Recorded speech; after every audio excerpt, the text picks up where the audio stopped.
2024 was a memorable season for the Detroit Tigers, and a lot went right. But it wasn't all sunshine and rainbows. We're going to talk about what went wrong for the Tigers this year, all today on Locked On Tigers.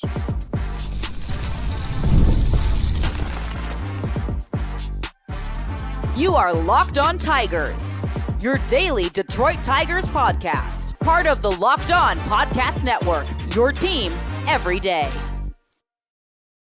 What is up, everybody? Welcome back to another edition of Locked On Tigers. I'm, of course, your host, Scott Bentley. Today is Thursday, October 17th, 2024. Thank you so much for making Locked On Tigers your first listen. Every single day, we are free and available wherever you get your podcasts, including YouTube, part of the Locked On Podcast Network, your team every day. This episode is brought to you by Prize Picks. Download the app today and use code LOCKEDONMLB to win $50 instantly when you play your first $5 lineup. Prize Picks, run your game. Happy Thursday, everybody. Almost to the weekend yet again. The Detroit Tigers are obviously in fully off-season mode at this point, which means here on this show we are as well. Yesterday, we talked about all of the positive takeaways from the Tiger season, talked about what went right, all of the players, all of the concepts, all of the positional groups, coaching, managerial, you name it. Anything that went right for the team this incredible season, we talked about on yesterday's show. I want to make that abundantly clear because today we're talking about what went wrong on the season. Every single year, I do this at the end of every season. We have one episode dedicated to everything that went right, one episode dedicated to everything that went wrong. We do this at the end of every season, and without fail, I always have at least one person that is new to the program or is just seeing one of the episodes for the first time, and we'll go, like, why are you being so negative? Why do we have a whole show dedicated to what went wrong, etc.? Or in the case of 2022, it was, nothing went right. This was a disastrous season. Why do we have a whole episode dedicated to what went right? This was a terrible year. Stop being so positive. So I want to make it abundantly clear, throw that out there at the beginning here. If this is your first time listening, if you're unaware, we're doing a full episode on both, just as we do at the end of every single season. So this is highlighting the things that went wrong for the team this year. I also want to point out something I pointed out before we started yesterday's show, which was just because something or someone isn't on this list doesn't mean they automatically had a fantastic year and were, something that quote unquote went right for the team either, right? Same as yesterday. Just because they weren't on yesterday's list doesn't mean they automatically were a disaster this season as well. Yesterday, we started with Tarik Skubal, who was probably, at least in my approximation, the player that, quote-unquote, went the most right or was the most positive development of the 2024 season. I think it's probably fair to start, not that these are ranked in any order, but if they were, I have a feeling that amongst the fan base, Spencer Torkelson would almost certainly be the player that kind of leads the pack or stands out the most, I should say, in terms of what went wrong for the Tigers personnel group this season. He ended the year with a .219 batting average, 10 home runs, and a .669 OPS in just 92 games played. He only played in 92 games because he was demoted mid-season. I think the thing that, and we will do a deep dive on every single player on this roster this offseason. That's coming to your eyes and ears very soon. In the next couple of weeks, we'll start that series where we just do full deep dive breakdowns and everybody talk about their specific, what I want to see them improve on, what they struggled on this year, what they did well on this year, et cetera, et cetera. So we'll be way more in depth with this and with Torkelson going forward. But I think the thing that was the most frustrating part of Torkelson's season from a viewer perspective, and I have no doubts that he is unbelievably frustrated or was frustrated with himself as well, is that a lot of the issues we've continuously pointed out over the years remain. Like there isn't any strides being taken in the right direction, in a positive direction, in any of these areas that have been cause for concern for 3 years now. His stats with runners in scoring position this year were an atrocity. He hit 187 with a 530 OPS with runners in scoring position. With 2 outs with runners in scoring position, he hit 111 with a 371 OPS.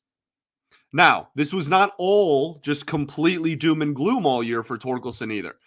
In August, after he was recalled from AAA, he hit over 300 and had an OPS over 900. That is really good. And if that maintained, then he probably has a similar conversation surrounding him as he does, as like we do with Parker Meadows, where it's like, all right, he got demoted, but when he got called back up, he was really good. That did not hold into September or through the postseason. September, he hit 210 with a 677 OPS. In the playoffs, he started off 0 for 14 and then, got a couple of hits in the last few games that the Tigers were still playing for.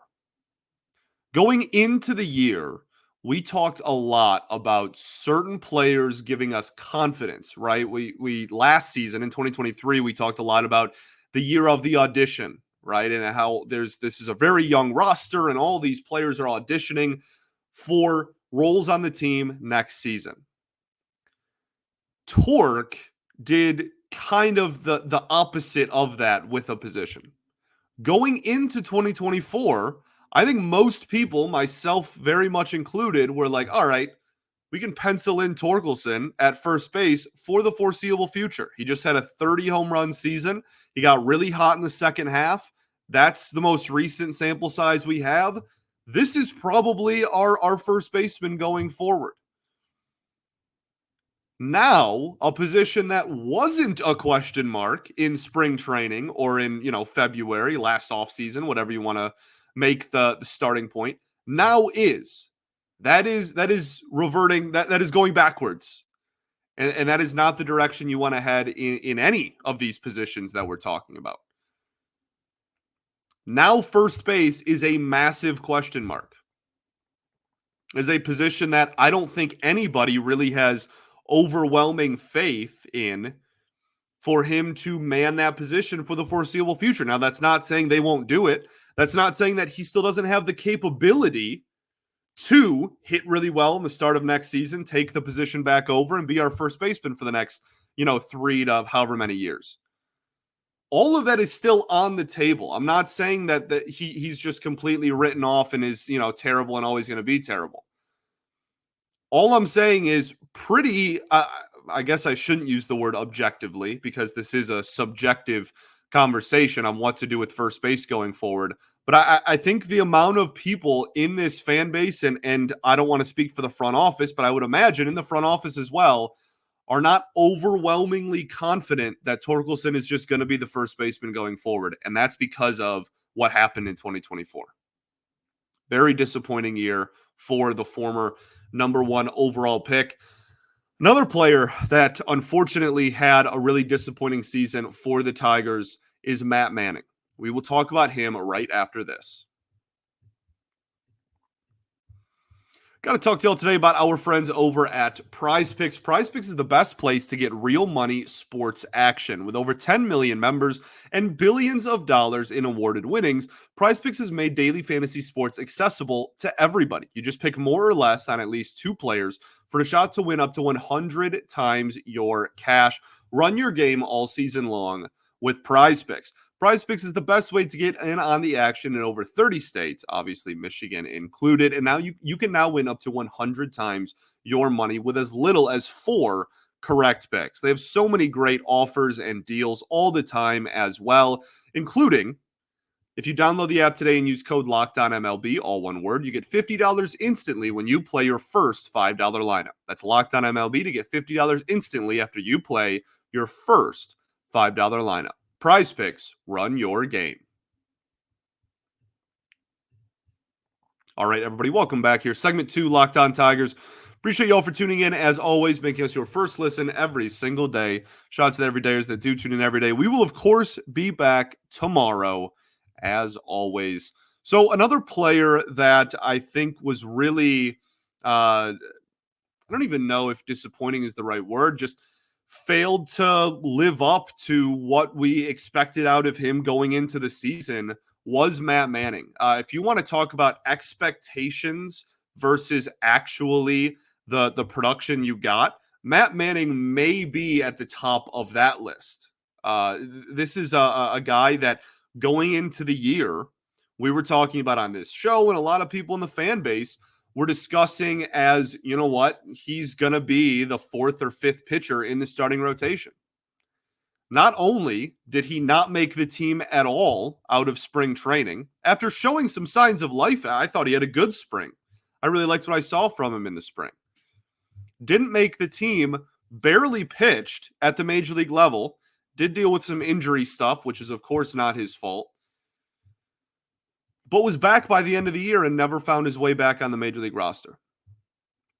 Matt Manning's issue continues to be he cannot get swing and miss at the major league level. It's been an issue his entire major league career. It is a complete anomaly. It's so weird. We should have top scientists on the planet breaking down Matt Manning's repertoire and trying to figure out why this guy that can pump a mid-90s fastball and can throw it pretty much exclusively and get through a major league lineup decently, and at the lower levels of the minors had a nasty breaking ball, now doesn't really, has kind of this weird slider thing that I'm not sure is super effective. In spring training, threw a change-up splitter type of thing that I thought was really effective. And then when he got called up to the majors, the few opportunities he just didn't throw it. He had a 4.28 ERA in Toledo this season. It's not terrible, but that's also not, we're going to rush you to be in the major league rotation. He's got an ERA over 4 in the minors. Again, had some injuries this year. That's, of course, not his fault. That was mostly in August and July, and then a little bit into the start of September. But this team had one healthy starting pitcher in the month of September. That was on their opening day roster. Obviously, Cater Montero kind of filled that role as well. But that's still, they had 2 healthy starting pitchers before Casey Mize got back. Matt Manning made 3 starts in September for the Toledo Mud Hens, and at no point were the Tigers close to calling him up. I say this all the time on this show, and I say this all the time on Locked On Red Wings. Okay, it's one of my favorite expressions and points to say. If you're a longtime listener, you know where I'm going with this. Organizations will tell you how they feel about a player if you just listen to them. And I think we're going to have that conversation a few times on this episode. Matt Manning, very clearly, to me at least, is one of them. I'm not sure how much of a leash this guy has left in the organization. Again, going into the year, the question was, you have 6 starting pitchers. Is Reese Olson going to pitch out of the bullpen? Is he going to start off the season in AAA? Nope. It was Matt Manning, to literally everybody's surprise. I think everybody assumed it was either going to be Mize coming off of injury. He can start off in Toledo, or it was going to be Reese Olson because he's the younger player and doesn't have a guaranteed spot. It was Matt Manning, and he stayed down there for almost the entire season. He's another guy that went from penciled into the rotation going forward. And now, if you have conversations, if you ask about, other Tigers fans, your friends, family, whatever, about this starting rotation, not very many of those conversations involve Matt Manning anymore.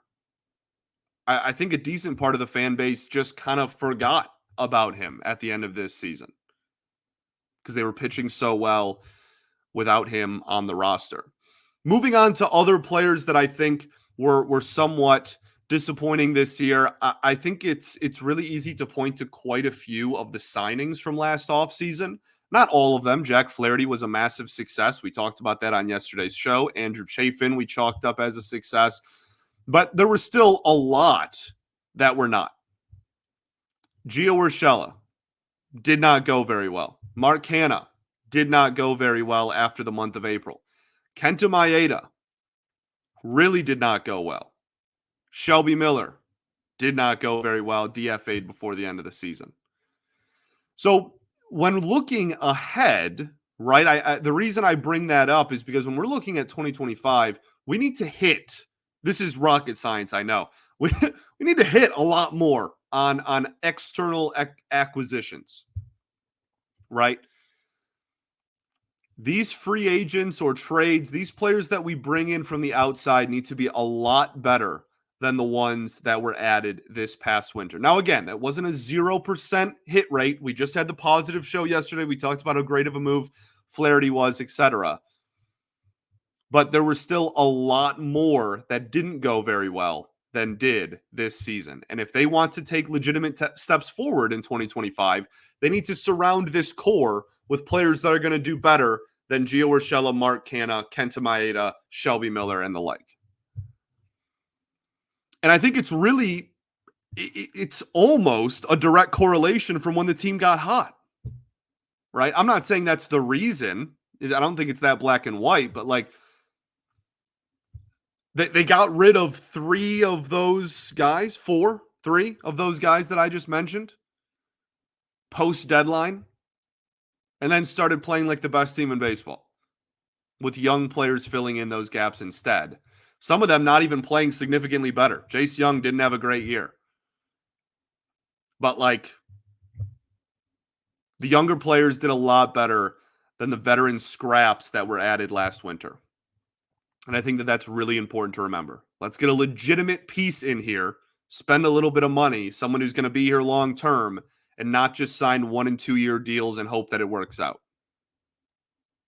Because a lot of times there's a reason that those players don't have a market and are signing for 1 or 2 year deals.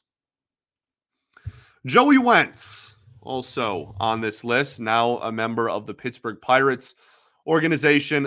This was a player that was given a roster spot going into the year because he was out of options, right? If Joey Wentz had options left on his contract in March, he would not have made the opening day roster. I genuinely believe that. So he made the roster because he was out of minor league options, and it just didn't work out. And they counted their losses. There's no, like, he's not on the roster anymore. He's not in the organization. He's completely in another organization. It's over. But got to point that out for what it was. He was taking up a roster spot from probably somebody else. Sean Gunther ended up being amazing. Somebody else, Brant Herter, Hanafi, etc., that really deserved it for a long time. He was another guy, post All-Star break, post deadline, that ended up off the roster, and the Tigers improved afterwards. Let's talk Javi Baez. Let's rip this Band-Aid off. I think, when we talked about Torkelson and we talked about Matt Manning and we talked about a few other players and a letdown of expectations, the reason why Javi's not that is because I think the fan base kind of expected him to not be very good this year, and he wasn't. This was legitimately one of the worst offensive seasons that a regular everyday player has ever had in the modern era of baseball. That is how bad of an offensive year it was.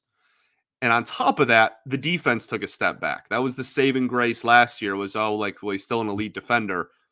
Was not, did not grade out as a elite defender metrically this season. The one thing he still has in his back pocket is he is still, for whatever reason, really good with runners in scoring position. His clutch hitting's fantastic. He hit over 300 with an OPS over 800 with runners in scoring position this year. But that is not even remotely worth the amount of money that we are giving him and the trade-off of if you can give somebody else an opportunity with his roster spot, then we're not going to do it because he hits well with RISP. No, not worth it. This is a complete disaster. And it doesn't sound like it's going anywhere. And that is, I don't think concerning is the right word, because clearly they showed that they can make the playoffs with him on the roster. But that's another guy that stopped playing and the team got better after. Never root for an injury, hoping he's fully healthy, hoping that he can be somewhat productive. I would really like if my favorite team that's paying a guy over $20 million a year got some level of production out of him. I'm going to be rooting for him if he's going to stay on the roster. But so far, this is looking like one of the worst contracts given out in recent memory of Tigers baseball. Maybe further back than recent memory. Maybe in a very, very long time. So we'll see what happens with that. We'll talk a lot more about Javi and kind of what we can maybe, how the team can maybe utilize him to get more out of him, what, our expectations is as far as role for him going forward. We talked about that a little bit a couple of days ago, but that's a conversation we'll definitely revisit throughout the winter. At the end of the day, this was a complete disaster of a season for Javi Baez. And if he's going to be here, hopefully next year can be a little bit better. All right, got a few more players I want to talk about. Then we'll do what we did on yesterday's show as well, kind of zoom out, talk about some big picture things that I don't think that went very well in 2024. We will do all of that right after this. Got to talk to y'all today about our new friends over at Hims. Your sex life is important, but your schedule is busy. You don't have time to go to the doctor's office and get treated for ED. Through Hims, you can get a personalized ED treatment without stepping foot outside your door. Hims is changing men's healthcare by providing you with accessible and affordable sexual health treatments from the comfort of your couch. Just answer a series of questions on the site, and a medical provider will determine the right treatment option. If prescribed, your medication ships directly to you in discreet packaging for free. There's no insurance needed, and one low price covers everything from treatments to ongoing care. With hundreds of thousands of subscribers, Hims can help you find the ED option that works best for you. Start your free online visit today at hims.com/lockedon. That's HIMS.com/lockedon for your personalized ED treatment options. HIMS.com/lockedon. These products mentioned are chewable compounded products which are not approved by or verified for safety or effectiveness by the FDA. Prescriptions require an online consultation with a healthcare provider who will determine if appropriate. Restrictions apply. See website for details and important safety information. Subscription required. Price varies based on product and subscription plan. All right, everybody, welcome back here. Third and final segment of Locked On Tigers. Appreciate y'all for tuning in, as always. So putting a bow on this conversation, kind of talking about, we spent yesterday talking about everything that went right for the Tigers organization this year. This year, we're talking about the areas of improvement that are still needed. One of those is also, very unfortunately, Akil Baddoo, who is a fan favorite, is one of my favorite players to watch. When he is on fire and when he is seeing the ball well, there are very few players in the entire organization that I think are as exciting to watch. And he has a ton of tools. And that's what makes it sad, really, is the word I'm going to use, that he is not looking like he's going to be an established everyday player for this team going forward. He's a lefty outfielder. This outfield is stacked to the brim with really good lefty outfielders. So he has that working against him just inherently. But more importantly than that, right, if you can play, they'll find a spot for you on the roster. More importantly, he just hasn't been able to hit at the major league level in the better part of 2 years. Got up to the really, really good start his rookie year. That was where the Baddoo magic was happening and all the walk-offs and everything. Had a good season hitting. Really start to finish.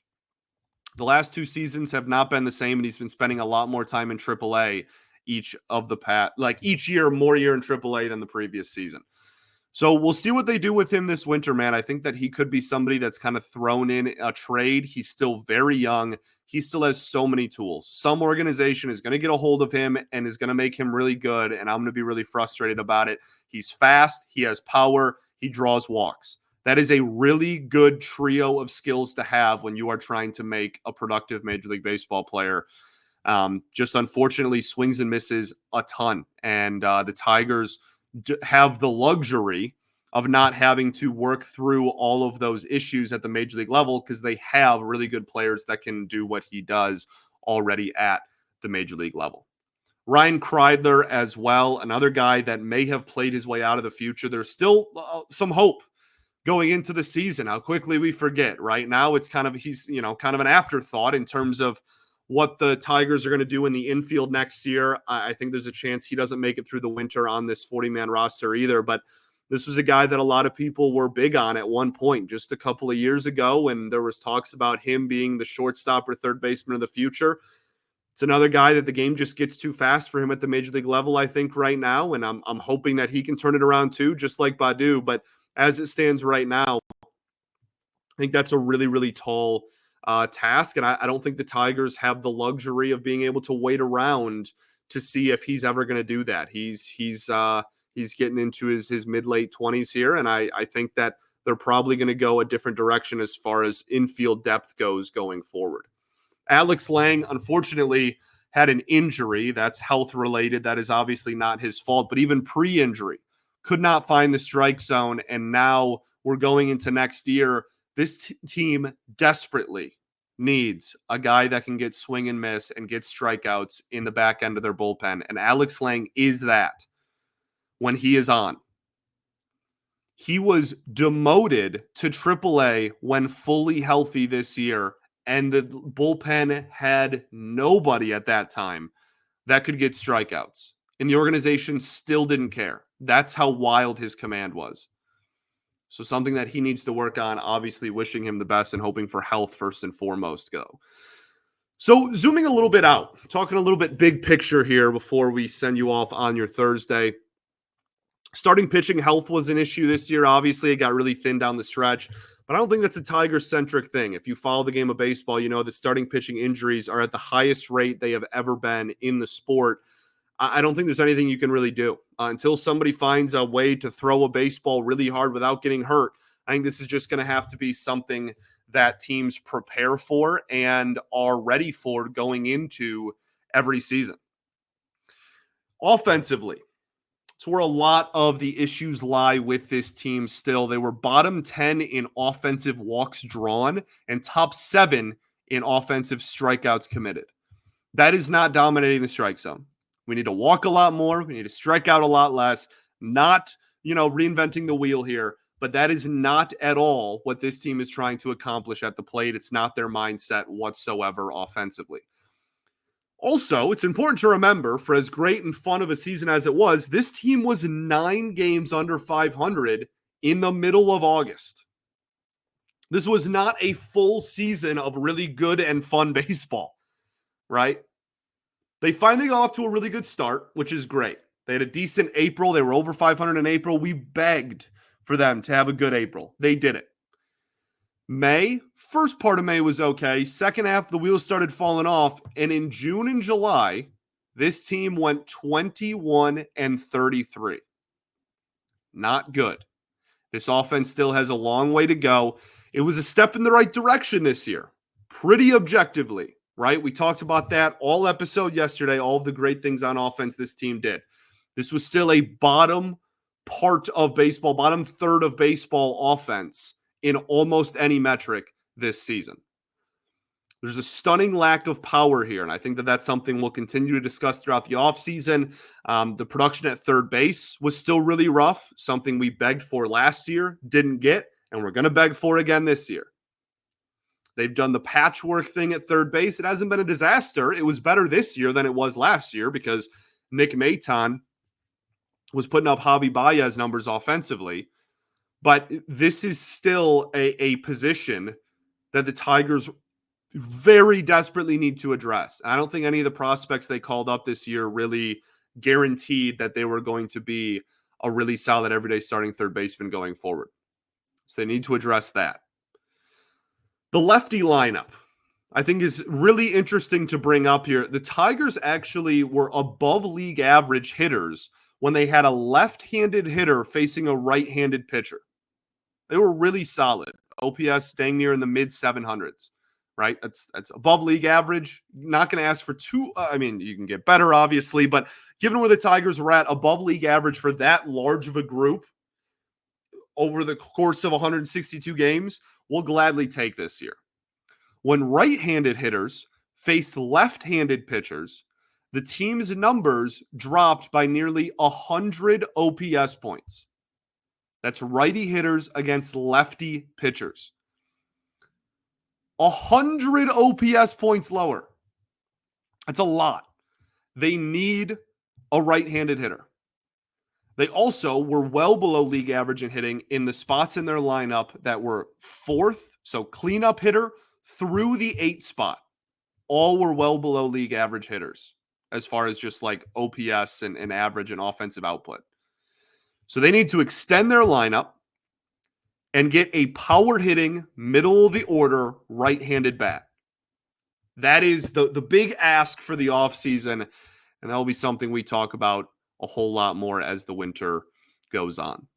That's pretty much everything. This was not meant to be, again, like a doom and gloom thing. We just do this every year, point out what went right, what went wrong for the team as a whole.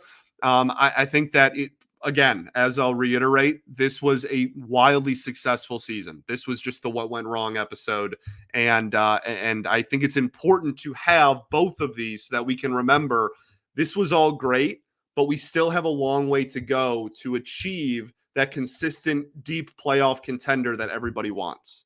This team is still nowhere close to that. Legitimately, I don't think anywhere close to that. And there's a lot more reasons and ways that they can improve other than what I just mentioned on this episode as well. And we'll talk about those plenty throughout the offseason. Also, obviously, nothing personal against the players I talked about. Strictly talking on the field. And again, as I said with Javi and Torkelson and Manning, like would really like them to do better. I'm obviously rooting for anybody that rocks an Old English D. Thanks for making Locked On Tigers your first listen every single day. Shout out to the everydayers that do tune in every day. We will, of course, be back tomorrow, keeping the offseason train rolling. We'll be back for a Friday show. Hopefully it'll be pretty fun. Peace and love. Going to therapy's dope. I'll catch y'all then, baby. Go Tigers.